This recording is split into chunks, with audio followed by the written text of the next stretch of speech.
Tu vas me dire la catastrophe. Oui, bonjour chers amis, chers Congolais. C'est bien votre serviteur Thierry Paul Zekoykiov, l'animateur et votre coach de l'émission RDC Pays Solutions du groupe TPZ.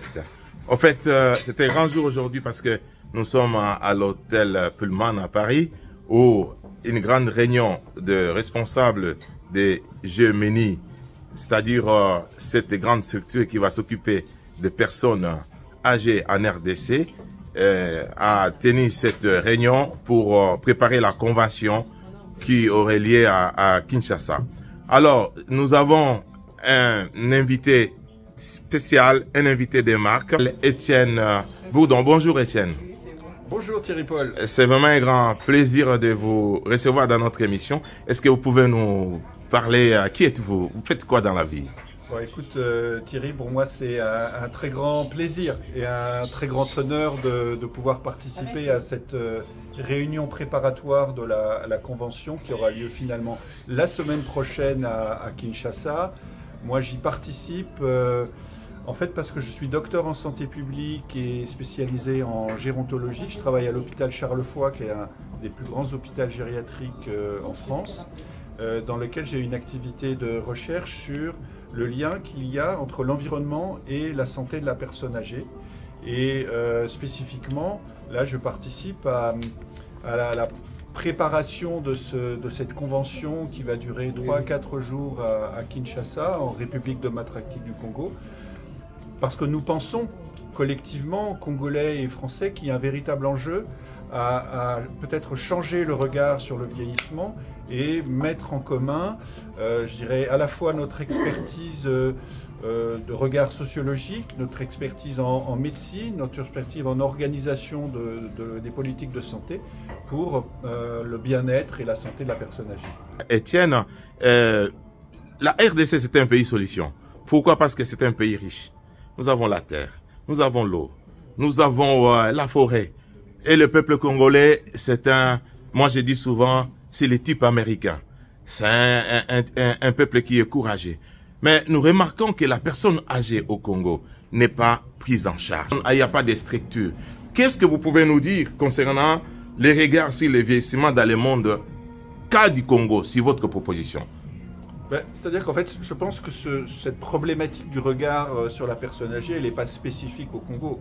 C'est un problème général dans notre société où on a un peu tendance à valoriser les personnes productives économiquement et on en oublie finalement que la personne âgée a une place essentielle. Que finalement, si on ne remet pas au centre de la société les personnes âgées, c'est comme si on voulait avoir une personne sans sa colonne vertébrale. C'est elle qui en donne les fondations. Et donc, je dirais, le premier enjeu, c'est de rappeler toute la richesse qu'il y a dans la valorisation de la personne âgée au sein de la société. Et puis finalement, la gériatrie, c'est comme quand on effleure une belle fleur, on découvre sur des couches et des couches et des couches de la personnalité, de l'anamnèse, de l'apparence physique et aussi des symptômes cliniques, un certain nombre de fragilités, de troubles qui peuvent être pris en charge, améliorés collectivement avec les différents acteurs de santé. Et du coup, on obtient un meilleur équilibre dans la société. Ma dernière question, vous pensez lorsque la personne âgée est prise en charge, est-ce que ça peut influencer le développement d'un pays ou l'aspect social dans la société? Merci beaucoup. D'abord, j'ai envie de te remercier Thierry pour cette question qui à la fois est un peu une question piège parce qu'elle est complexe. Elle n'existe, cette réponse positive, que si effectivement ce regard sur le vieillissement a changé. Je pense que c'est un élément qui est important.